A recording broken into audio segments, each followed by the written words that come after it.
ایک ایسا شہر جسے دنیا نے ناقابل فتح کہا، ایک ایسی دیوار جو صدیوں سے کھڑی تھی، اور ایک 21 سال کا نوجوان جس نے یہ فیصلہ کیا کہ وہ ناممکن کو ممکن بنائے گا۔ لیکن سوال یہ ہے کہ کیا یہ صرف ایک جنگ تھی یا پھر ایک حکمت عملی جو آج بھی دنیا کو حیران کر دیتی ہے؟ کیا واقعی اس نے جہازوں کو زمین پر چلایا تھا، یا پھر یہ ایک من گھڑت کہانی ہے؟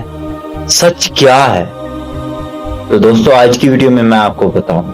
اور سب سے بڑا سوال، آخر وہ راز کیا تھا جس نے اسے دنیا کا سب سے خطرناک فاتح بنا دیا؟ وہ انسان کون تھا؟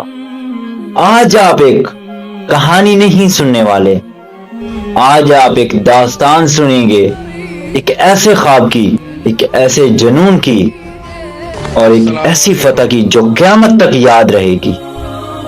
یہ ہے سلطان محمد فاتح کی کہانی، اس کا ایک راز جو کہ اکثر لوگوں کو نہیں پتا۔ یہ کہانی شروع ہوتی ہے ایک عام بچے سے نہیں، بلکہ ایک ایسے بچے سے جسے شروع سے ہی فاتح بنانے کی کوششیں شروع کی گئی تھی۔ یہ تھا محمد ثانی، جسے دنیا بعد میں سلطان محمد فاتح کے نام سے جاننے لگی۔ اس کے والد مراد ثانی تھے۔ انہوں نے صرف تعلیم نہیں دی، انہیں ایک مشن دیا، ان کے دماغ میں ایک مشن کو بٹھا دیا۔ قرآن، حدیث، جنگ کی حکمت عملی، سیاست، وہ صرف پڑھ نہیں رہا تھا عام بچوں کی طرح، وہ تیار ہو رہا تھا ایک ایسی جنگ کے لیے جو کہ قیامت تک یاد رکھی جائے گی۔ لیکن ایک چیز تھی جو اسے سب سے الگ بناتی تھی، ایک حدیث جس نے اس کی زندگی بدل کے رکھ دی۔ قسطنطنیہ ضرور فتح ہوگا، یہ الفاظ صرف الفاظ نہیں تھے،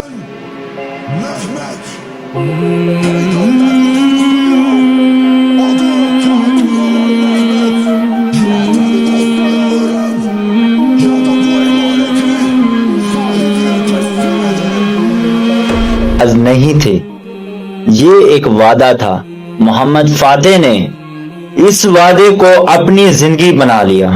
وہ صرف بادشاہ نہیں بننا چاہتا تھا، وہ اس حدیث کا حصہ بننا چاہتا تھا۔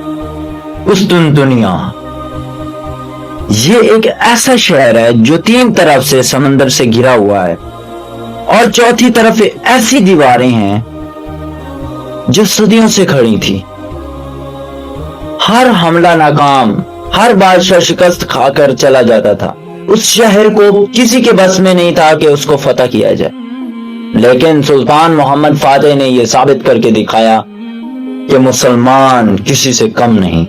یہاں تک کہ دنیا نے یہ کہنا سٹارٹ کر دیا تھا کہ یہ شہر کبھی بھی فتح نہیں ہو سکتا، لیکن وہ نہیں جانتے تھے ایک نوجوان جو کہ سلطان محمد فاتح تھے، وہ تیاری کر رہے تھے اس مشن کو پورا کرنے کی۔ محمد فاتح نے جنگ شروع نہیں کی تھی، اس نے سوچا، سمجھا، پلان بنایا۔ اس نے دنیا کی سب سے بڑی توپ بنوائی، ایسی توپ جو دیواروں کو ہلا کر رکھ کرتے۔ اس نے اپنے سپاہیوں کو صرف لڑنا نہیں سکھایا، انہیں جنگ میں شہید ہونا سکھایا، انہیں جنگ میں حکمت عملی سکھائی، اللہ کے راہ میں لڑنا سکھایا۔ لیکن اصلی تحفہ ابھی باقی تھا۔ جب اس نے شہر کو گھیر لیا تو ایک مسئلہ سامنے آیا، اور وہ مسئلہ تھا کہ سمندر کے اندر انہوں نے زنجیریں پھیلائی ہوئی تھی جو اس کے بحری جہازوں کو روک رہی تھی۔ ہر راستہ بند ہو چکا تھا، یہیں پر کافی بادشاہ تھک ہار کر واپس چلے جاتے تھے، شکست کھا لیتے تھے۔ لیکن سلطان محمد فاتح نے کہا، میں یہ شہر ضرور فتح کروں گا، اور اس نے فتح کر کے دکھایا۔ اس نے کہا، اگر راستے نہیں ہیں تو میں راستے بناؤں گا۔ رات کا وقت آیا، درخت کاٹے جا رہے تھے، راستے بنائے جا رہے تھے، اور پھر جہازوں کو زمین پر کھینچا گیا۔ صبح جب دشمن نے آنکھ کھولی تو ان کے پیچھے جہاز کھڑے تھے۔ وہ ان کے وہم و گمان میں بھی نہیں تھا کہ یہ ایسا ہو سکتا ہے۔ یہ صرف ایک جنگ نہیں تھی، یہ حق و باطل کی جنگ تھی، اور حق نے ذہانت سے یہ جنگ جیتی۔ اب شہر چاروں طرف سے گھیر لیا گیا تھا، توپیں گرج رہی تھیں، دیواریں ٹوٹ رہی تھیں، چیخیں، دھواں، آگ، اور پھر وہ لمحہ آیا۔ دروازے ٹوٹ گئے، آیا صوفیہ سامنے کھڑی تھی، محمد فاتح اندر داخل ہوئے، لیکن انہوں نے جو کہا اس نے سب کو حیران کر دیا۔ اس نے اعلان کیا کوئی قتل عام نہیں ہوگا، آج کے دن کوئی قتل عام نہیں ہوگا، کسی کو مارا نہیں جائے گا، کسی کو لوٹا نہیں جائے گا، لوگ محفوظ ہیں، ان کے چرچ، ان کی عبادت گاہیں ہیں، سب محفوظ۔ یہ وہ لمحہ تھا جب دشمن کو بھی سلطان محمد فاتح سے پیار ہو گیا اور ان کا احترام کرنے لگے۔ یہ صرف ایک شہر کی فتح نہیں تھی، یہ ایک نئی دنیا کی شروعات تھی۔ استنبول اب ایک اسلامی مرکز بن چکا تھا۔ سلطان محمد فاتح نے کئی قلعے فتح کیے، یورپ تک انہوں نے اپنی طاقت دکھائی، اپنا لوہا منوایا، اور ایک ایسی سلطنت بنائی جو صدیوں تک قائم رہی۔ لیکن ایک سوال ابھی تک باقی ہے، کیا وہ بادشاہ تھا یا پھر ایک ایسا دماغ جو اپنے وقت سے آگے تھا؟ وہ سچ کیا تھا؟ کیا آج بھی ہم ایسے خواب دیکھ سکتے ہیں، یا پھر ہم نے ناممکن کو مان لیا ہے؟ آج مسلمانوں پر ظلم ہو رہے ہیں، ہم چپ ہیں، آخر کیوں؟ آج ہمارے فلسطینی بھائیوں پر ظلم ہو رہے ہیں، ہم آخر کیوں چپ ہیں؟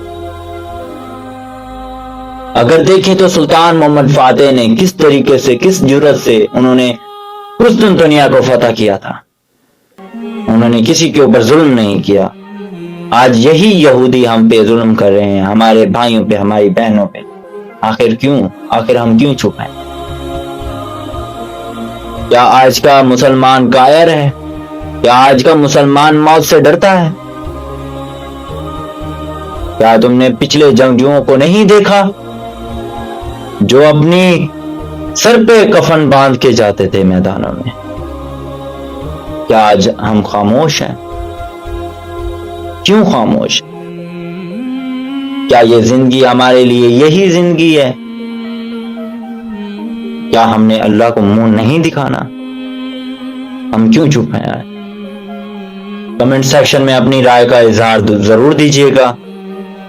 ملتے ہیں نیکسٹ ویڈیو میں، اپنا خیال رکھیے گا۔ جزاک اللہ، خدا حافظ۔